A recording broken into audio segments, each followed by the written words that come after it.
Hello दोस्तों, रिया home service YouTube channel में बहुत बहुत स्वागत करते हैं। दोस्तों, हम आज की इस वीडियो में बात करेंगे रेफ्रिजरेटर की फ्रीजर के अंदर बहुत सारी बर्फ पहाड़ जैसी जमता है, तब हमें लगता है कि फ्रिज के अंदर जो थर्मोस्टेट है उसकी प्रॉब्लम्स आ गई है। लेकिन कई बार अक्सर ऐसा होता है कि फ्रिज के अंदर जो थर्मोस्टेट है उसका प्रॉब्लम्स नहीं होता दोस्तों। इसीलिए मैंने ये छोटी सी वीडियो आपके लिए बनाया है, ताकि इस तरह की फ्रिज में कोई प्रॉब्लम्स आए तो उसे हम बिल्कुल सरल और आसानी से सॉल्व कर सकें। तो आइए दोस्तों, देखते हैं इस वीडियो को। दोस्तों, ये देखिए, ये फ्रीजर के नीचे एक ट्रे लगा है, इसे हमें खींचकर बाहर निकाल लेते हैं।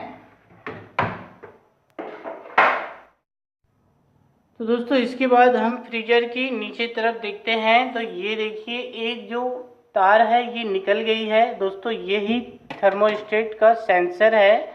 ये अगर फ्रीजर से निकल जाए तो फ्रिज में बहुत सारी बर्फ जम सकता है, क्योंकि ये जो थर्मोस्टेट है ये टेम्परेचर को कंट्रोल नहीं कर पाता, क्योंकि ये जो सेंसर है ये यहाँ से निकल गया है। इसलिए तो ये देखिए दोस्तों, ये सेंसर को हमें फिर से इसके उसी जगह पे लगा देनी है जहाँ से ये निकल गया है। बस इतनी छोटी सी काम है, जिसको हम करके इसमें फ्रिज में बहुत सारी आइस जैसी प्रॉब्लम्स को हम ठीक कर सकते हैं। दोस्तों, ये आपने देखा कि सेंसर की छोटी सी तार को हम लगाकर फ्रीजर में आइस जैसे प्रॉब्लम को सॉल्व कर सकते हैं। ये मेरी छोटी सी वीडियो आपको कैसा लगा, हमें वीडियो के नीचे कमेंट बॉक्स में लिखकर ज़रूर बताएं।